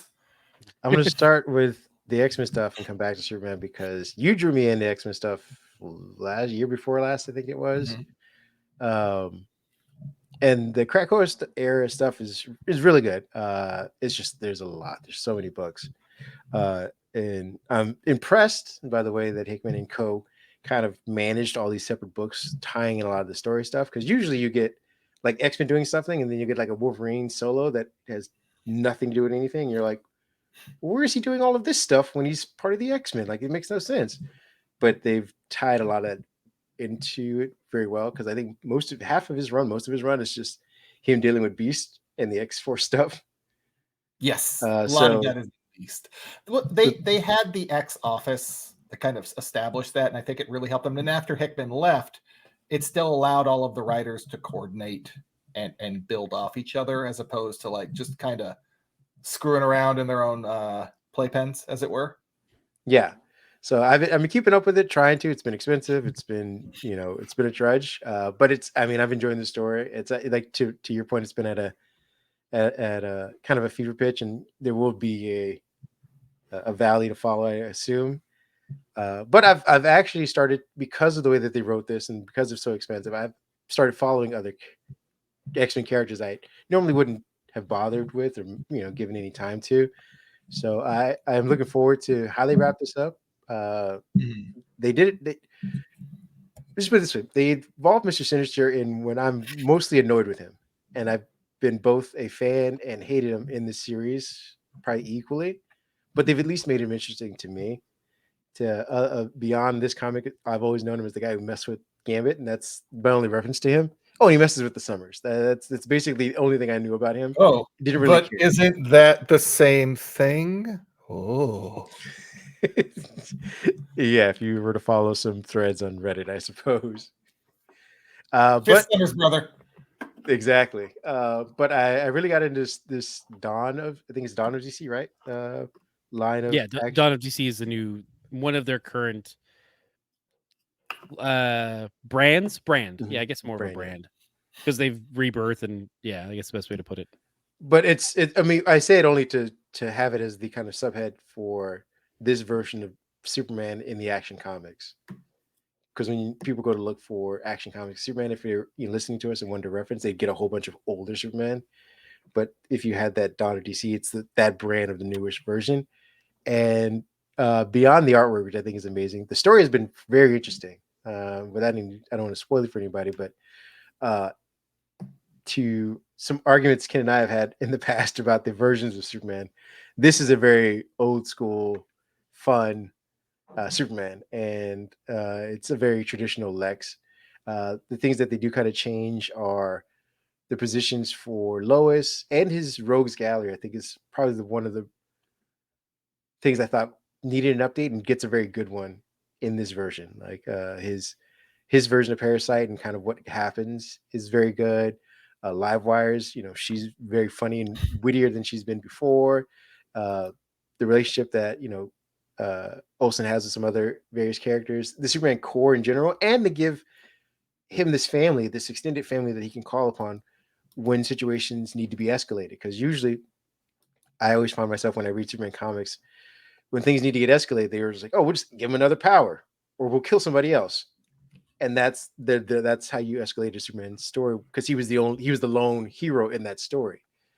Now, when it's like, all right, things are getting out of hand, you can call upon his son, his cousin, the twins, I think it is as well, and some other people. Kind of son. Yeah. His clone. Exactly. You can call upon all of these people to kind of, and they all a black dude who likes armor, who's not at all related to him, but just like a friend. But it's like maybe good a friend. Spiritual successor. It's hammer time. And his niece, who's also not. Yeah. I don't understand why there's anything bad happening on Earth. There's so many Supermen running around now. This should just be 24/7 coverage. Well, and go ahead. I was gonna say, I know I don't mean to step on any toes here too, but also I forgot, because we've just had so much come out every year. My Adventures with Superman was a great animated series that is so much fun, and I highly recommend it. You've got a great cast. It's great animation. Like I'm so happy to see this show, and there's other DC movies that used to be such a high bar, and for the animated stuff, and they're just not hidden for me, but this animated series was great. My Adventures with Superman, check it out on Max. Watch it before Max removes it. Pretty much, yeah. Yeah. God, I want a Blu-ray of it now with commentaries. 2024 is the return of physical media. Watch people start buying shit up again because they start realizing oh, you know what? This shit's disappearing. Let's do this. As Best Buy gets rid of their DVD sections. Yeah. I mean, that's why you still have Amazon. You go over to Amazon and Target, I think, are like the last bastions. Yeah, maybe Barnes and Noble. Yeah, Barnes and Noble's still kicking them. They love a Criterion collection. Yeah. I mean, buy a board game and go get a DVD. You're fine, or Blu-ray. I second Ken's recommendation. That show caught me by surprise. I thought by the artwork it was going to be as campy anime as it looked from some of the artwork, and it's not. They do again an amazing job with his Rogues Gallery of enemies. They call back to some ones that are kind of far-fetched with the I forget the name of the smart gorilla and his partner or whatnot. But Oh, Monsieur Mala. Yeah. Monsieur Mala. And they give you story in each episode that makes you care about both Superman and Lois and Jimmy, but the villains themselves as well. And they also refer to them in future or past episodes, so that it's a living universe. It isn't just like a one there's shot. a continuity. It's not just a one shot. I mean, it is one shot to a degree, but it's also there's still an overarching story that's still going to build to something. Yes, very good. So I'd recommend that. What was the next topic we got? What's the next slide? Surprise, surprise. I mean, now we're doing old stuff. But now we're moving towards this is what does the future hold in the year the future, Ken? 2024. There you go. Do you want to start us off again? Because people can't see this. So for those who are listening at home, not part of our live studio audience, which catch us live on twitch.tv/tangentialgiants, I believe. Yeah. You can also find us on YouTube our YouTube as well. Also on YouTube. And we'll eventually be on Instagram and live as well, or X, whatever they're calling it these days. No, just called quit it. If you're gonna say X, be just like X. Don't give it to you. Don't give it to you. It makes it too cool. Makes it too cool. Okay, fair enough. That's why we call it Twitter. I like actually calling it X, formerly known as Twitter, because that's like the worst possible branding they can have. Yeah. Where it's like, I'm using your stupid name, but I still have to reference the old better name so people don't forget it. Good old Elon dumpster fire. But yeah, so we are also kind of discussing what we're looking forward to most in 2024, and it's hard to say like what else is on my mind except for the recently moved up Ghostbusters Frozen Empire, and I am so excited for this because I'm a Ghostbusters fan. I've talked about it before on the podcast. It was one of my favorite like cartoons as a kid. Also, the movies were great, but the cartoon is what like kind of embedded it in my soul, and how much the Afterlife movie hit home for me, and I loved it, and I am looking forward to this movie so much. And there's aspects that they've already let it know in the press that they're going to be it, because I mentioned it to friends like right off the bat. It felt very kind of like bad guy of the week, kind of like more of like the real Ghostbusters.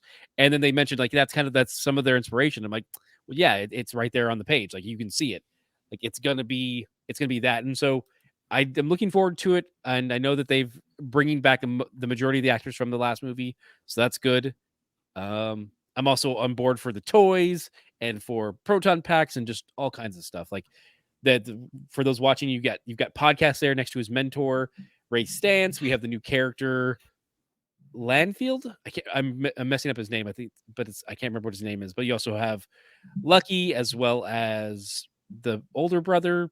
Wolfgang from Stranger Things. I just realized in the background. Using, what do you call it? Yeah, slime throwers. Vigo. Yeah. Vigo. You're like the buzzing of flies doing. Yeah, like there's also, if you notice too, like the engineer patch on Lucky's flight suit is a gear, so it's like that's part of the engineering team, I'm guessing. And I love that. She's also got a black jumpsuit, so it's like again that kind of real Ghostbusters. Like, oh, people can have different colors than just that old classic tan, but I'm on board for all that stuff because I loved the multicolor suits that we got from the real Ghostbusters, plus all the fright features and all the random stuff we got from the toys and cartoons. I'm on board. So I'm very happy to see what comes next. I'm looking forward to March. This is probably the biggest thing I could say right now because it's the closest. Like they're like, oh, this movie's going to come out at the end of the year. Like, all right, it's so far away. I'm not excited for that Trevor. now. His name is Trevor. Trevor. There you go. Just saw it on the package. Sure it is. There you go. Yeah, you literally could have said any name. Wolfhard. That's all. That's all. Yep, that's his name. There you go, Jai Courtney. That's it. But yeah, and it's like I'm looking forward to so much of this. This is my lock of the week. But yeah, lock of the year of the week. What about you, Pat? Couple different things. I think I'm going to focus on movie. I mean, obviously, number one with a bullet on my list, Madam Web. You know, he was in the Amazon with my mom when she was researching spiders right before she died. So just don't even point in talking about it. Just looks so like a movie that Sony would make. Other than that, Dune 2, very excited to see that. I forgot about Dune. I very much enjoyed that the original, the first book in the series. It gets a little wonky for me after that. There is a new Alien movie coming out, Alien Romulus. I love the Alien franchise. what? I'm hoping. Yeah. It's part of the Prometheus line, right? Mm-hmm. It's a kind of, yeah. I don't think Ridley Scott's directing, but I think he's producing. So, Right. Wait, it's a Hulu original? I think it's. I mean, it's coming out in theaters too, I believe. But what, like yeah, I Prey, think it's and through then Hulu. Wow. Wow. Probably on the comic book movie side, I'm probably most looking forward to Deadpool 3. Frankly, I'm just really interested to see. It's kind of like what are you going to do? Because you're here now, Marvel. You have to incorporate this. This is kind of your moment to give us maybe what we didn't get in Multiverse of Madness. Let's see what you got. Go ahead. I'm on board with that as well. I'm just it's one of those things where it's like it's still so nebulous because I think they're still shooting right now.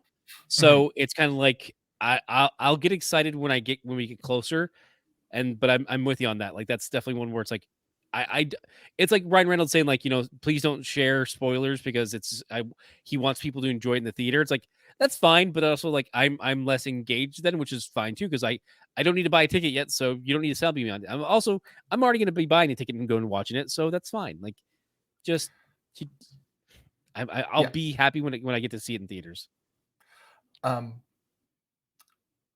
Things I'm concerned about. Well, number one, the other one in terms of that I just found out about tonight, they're making a part 2 to Twister, evidently, and they're going to be in it for the science. They're not going to be in it for the money, so I can't wait. Have a lot of concerns about a couple movies like Gladiator 2. Don't know what we're doing there. Seems like a bad idea. We're just going to roll with that, I guess. Idea? Gladiator 2 new batch? I can only hope. It ends the only way it can end. Spoiler alert for a 30-year-old movie.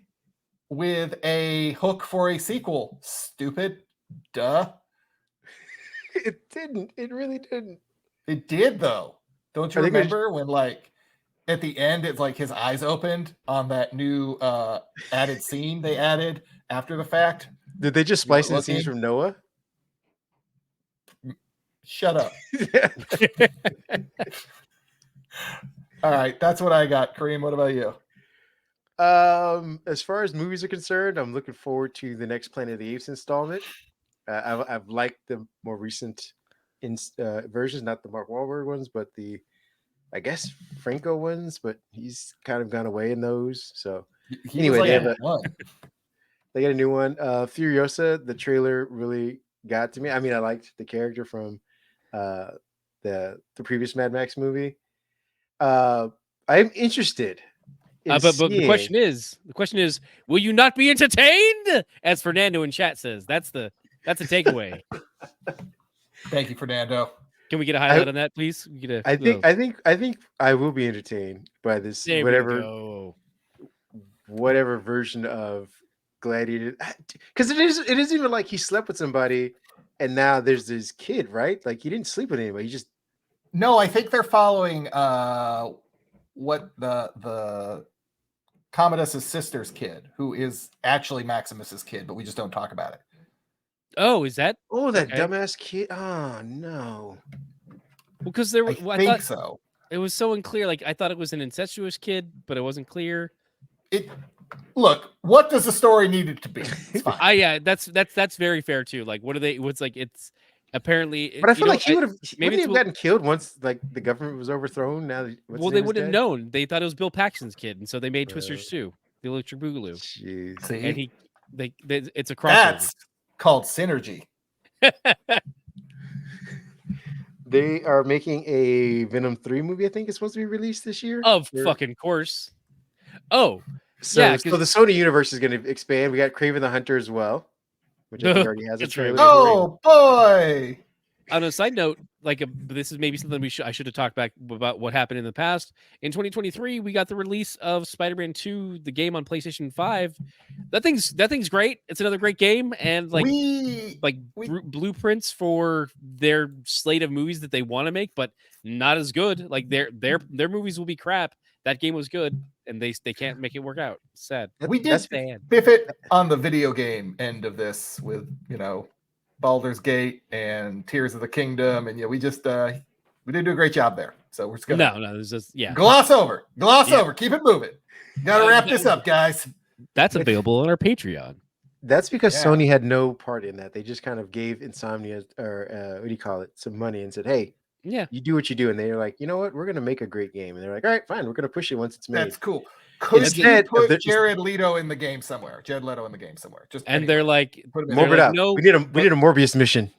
No, but just like Across the Spider-Verse, we'll just go ahead and work on our own, and then we'll give you a better product for you staying out of our way. And they did. And cool. Where is Tom Hardy in this though? We need a Tom Hardy mission, not a Venom mission. We need a Tom Hardy mission. Tom Hardy, like where he has to go get the script for Venom 3. his assistant called out, so he has to go get it. And a lot of sneaking around by Tom Hardy. It's in the bottom of a lobster tank, and he has to get inside that lobster tank and just hang out with lobsters. Because did you ever play Metal Gear Solid like that? Give me boxes. I need lots and lots of boxes. Okay, but you guys are acknowledging that they do have stealth missions where you play as Mary Jane, and yes, so I heard that was controversial for some players. Isn't the same? It was happening in the first one too. They can suck it back. People didn't have patience for that. They're like, I need more sausage in my soup. Apparently, they're just like, give me more Peter, less Mary Jane. There you go. And the last one I was interested in seeing, and I was about to get to, is I want to see, and just for the sheer reaction from a particular set of people, the Civil War movie. Let me know if you want to try anything on. Are you guys aware there's like a pretty huge civil war going on all across America? We just try to stay out. With what we see on the news, seems like it's for the best.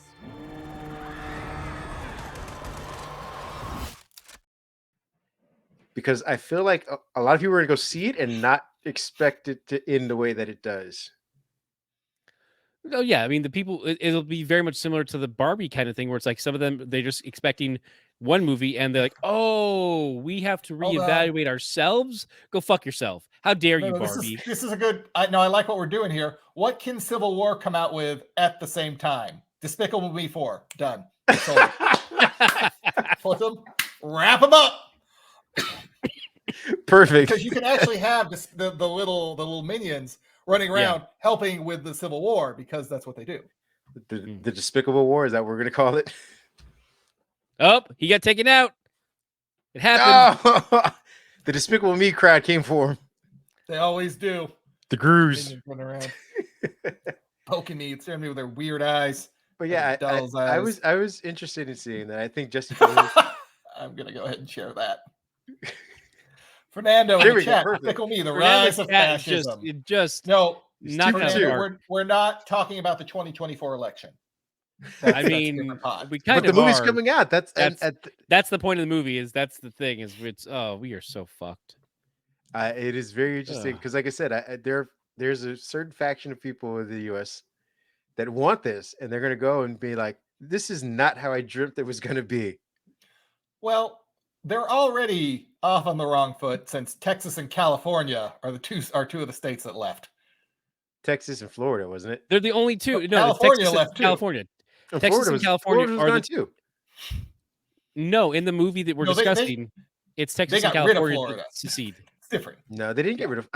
Because you and I had this discussion. Florida is one of the states that they were talking about. And that's where we're like, it doesn't make any sense. Okay, I remember in the trailer they only mentioned that California and Texas are the ones that seceded from the Union, but then also we're driving across the fucking country to get which make it doesn't make, but I didn't remember Florida being in the discussion because there's a Florida alliance. There's also Washington, Montana, Georgia, Louisiana, and Minnesota. There we go. So I'm just really curious what happened there. The Dakotas got angry. Like where Montana and Washington went, you know what? Yeah, let's both go. This is fine. And it was the Minions. Probably was. I'm going to blow up the moon. But yeah, like I said, I like Kirsten Dunst. I've come around to her, especially after watching her in Fargo and some other things. Since I used to be a Kirsten Dunst hater, And maybe that was, I think that she residuals did, from Spider-Man. Yeah. it's the thing of like they did too many bad projects that made you go like, wait, why are like their performances weren't up to snuff, and so now you're like, what are they doing here? What do they deserve to be here? It's like, well, the performances weren't great, but how much of that was them versus the script? Yeah. And so you're like, okay, like that's where that kind of they've lost your faith in them as an actor, which that's on them, that's on their managers, that's on a number of things. And how fair is that is another question, but some people might start a podcast saying, like, let's get rid of Margot Robbie. We got too much Margot Robbie when she's doing everything she can to be good. And you're just like, too much of this Margot. She was on the brink, damn it. And to deny that is a foolish gesture. You know it. You can feel it in your bones. She was doing project after project, and they were like, this is costing us money. She's not what you thought. She's not a return on investment that we thought she was going to be. I'm not saying that. Other people were saying that. She was not on the brink. That movie did not have her. And unless, I mean, are you talking about Brink, like the roller skating movie from Disney, or like what do you mean she was on the brink? I don't remember her in that movie. On the brink of going from what Hollywood thought was an A-lister to a C+ lister very quickly. I mean, I thought she always brought it when she had a good opportunity to bring it, but not always given the best scripts. I wasn't ready to. I wasn't pulling out my tiki torch. Again, that's to our discussion of having picked the wrong series. I'm not saying that there was any question about her particular acting, but when you bill her as like this is going to be the person who brings in the draw, and then they consecutively don't do it, at some point you stop casting them and you stop billing them as like this is the draw, and they become bit players. They become people who are, I don't know, Stanley Tucci. Not everyone can be Steve Guttenberg. Okay, like that's a very specific level of actor, and you give them their due when it's time. Okay. I'm just saying you don't get the Leonardo DiCaprio treatment. You get the Stanley Tucci treatment. I mean, like, he's in this, awesome, but he's not the reason why we're going to see the movie. Those are two very different types of like those, but those are both positives. See, just because again, I wasn't saying it was a negative for her. I'm saying she would have gone from Leonardo DiCaprio to Stanley Tucci. I think you were saying that she's going to go from Leonardo DiCaprio to Steve Guttenberg. That's what I think you were saying back during that podcast. No, Stanley Tucci still brings in like, hey guys, it's no, he doesn't. He loves Italy. He loves Italy. Stanley Tucci is a fan base, love Italy. He's never your lead. He's always the lead in my heart. I don't know why he's the lead on that show. Stanley Tucci Loves Italy. There you go. Whatever it's called. The lead there. I mean, fair enough. Is that a TV show? Yes. Yeah. Get out of here, Pat. Okay. And wrap it up with our last story, which is the one we started with, wasn't it? I don't know. Yeah. Oh my god. That's right. You're looking at it. That's the last image you're going to see tonight, ladies and gentlemen. Have nightmares. Yeah. Go ahead and describe what we're looking at, Pat. All right. So sports ball was happening in December. All of the college football bowl games were occurring. And one of the new bowl games was the Pop Tart Bowl, sponsored by Pop Tarts.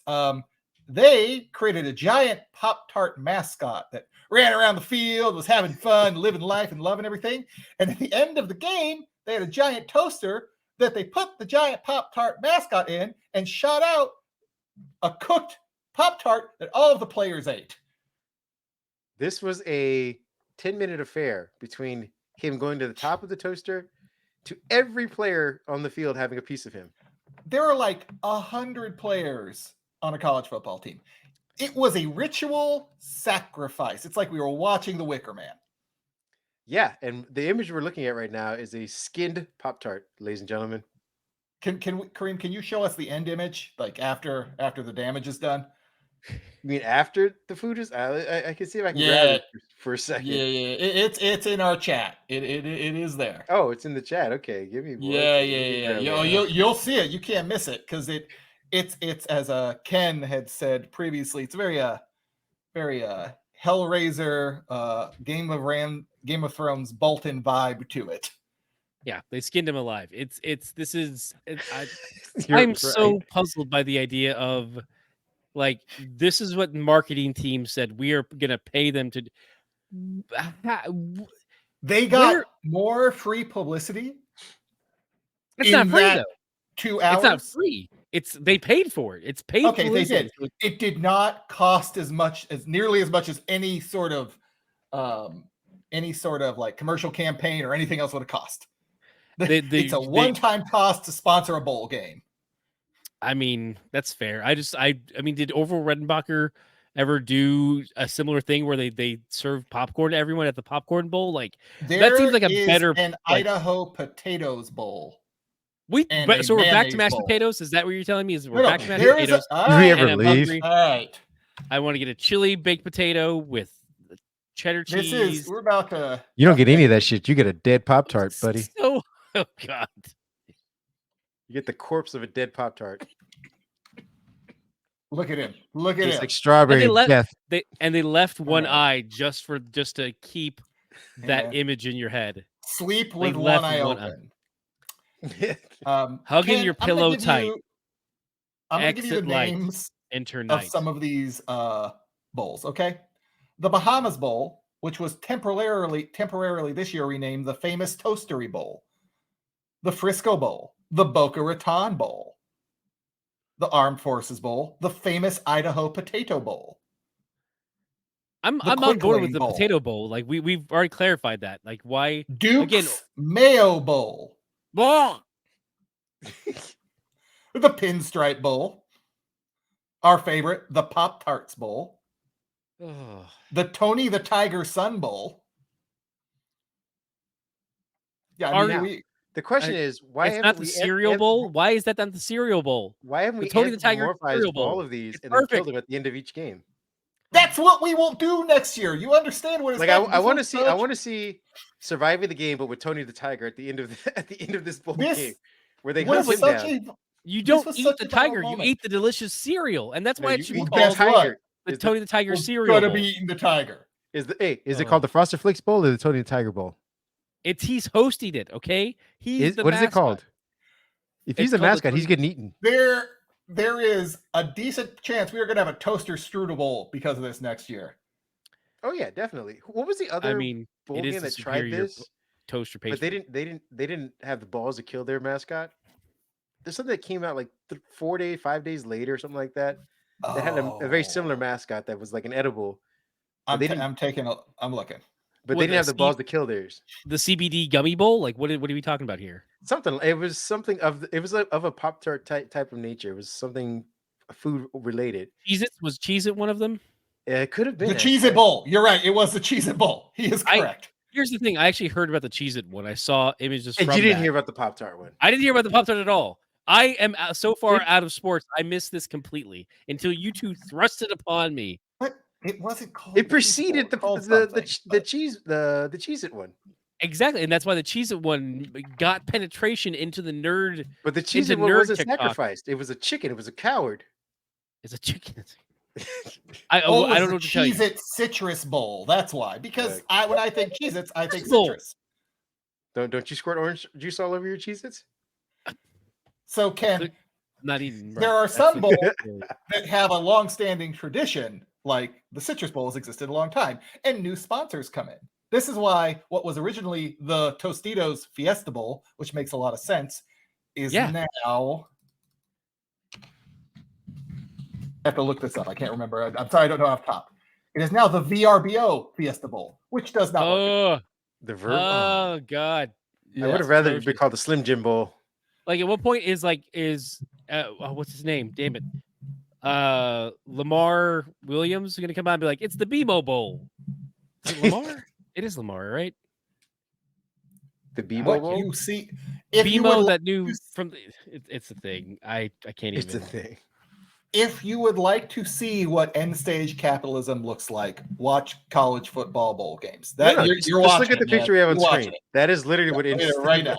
Late stage capitalism looks like. There it is. A skin Pop Tart with an eyeball. Damn shame what they did to that dog. That's what we're all rushing towards. Again, I want to see. It's Lamar and Morris. Who's who I was thinking of. Sorry, carry on. Gotcha. Oh, you mean from New Girl, right? Yeah, and he's doing the BMO commercials. Yeah, you're right. And there's like a BMO stadium already too. And I'm like, really? Like you just showed up and you already bought a stadium? I mean, given Hey, that just what was like the cryptocurrency that took over Staples Center that is now defunct? the Dogecoin? I don't know. No, it's crypto. Yeah, it's crypto. Wait, it was like legit crypto, like the dog crypto? No. Like was that the mascot? Like I mean, they can pivot to it now and say that. Yeah, they have to. I don't think they can pay their bills anymore. Exactly. And Warner Brothers is willing to sell, so they're like, here, go ahead and use crypto. It's fine. Oh my goodness. So that is what we're looking forward to, and that is what we were left with at the end of the last year. This is now, I would like this to be a yearly tradition. I want a half an hour quick episode where we just go through I just want to go through the names of the bowl games with Ken to ask him what he thinks is actually happening here. Why? Just they're so badly named. That's my biggest thing. Like, pull your head out of your bum. Or perfectly named. For Duke's Mayo Bowl, they dump mayo on the winners at the end. Is that what they did? On the coach. I think they need to change it up and have an anthropomorphized jar of mayo run around and then fall. Shatter on the field. This break. They already have the pour out of his head onto the field. Anthropomorphized mayo. Why can I not say that? They already have. Yeah, but I want it to break. I want all of these mascots to die at the end of the game. That's why I'm watching the games. Not that their brand is that strong anymore, but how is there not a Kool-Aid bowl like that? Like, and just Mr. Kool-Aid going, oh yeah, on the field. Like do that. Then have it After involved. this, I have a feeling we will see it. Bust through a wall. I'm a Trojans fan, but when we do the end of the Iliad, when we have him being dragged around on the field by his horse, come on, all you mascots die. Yeah, no, the Mayo Bowl ends. They dump a tub of mayo on the winning coach. Well, no, then you just do the Trojan Condom Bowl, just Trojan Man. Like you just go ahead and go all out. Why not? Like let's just get that mascot. Yeah, exactly. And the condom breaks at the end. I was gonna say, did you have kids run out of the hallway now? Just like for some reason, the giant condom still goes into a toaster though, and the kids come out. Like you still gotta use the toaster in everything we're doing. Oh my god! Thanks for joining us, everybody. We hope that you've enjoyed this show as much as we've enjoyed making it. Follow us on Patreon. They died for your sin. Oh my goodness. Get vaccinated, folks. It's not fun. Fair enough. Good night, everybody.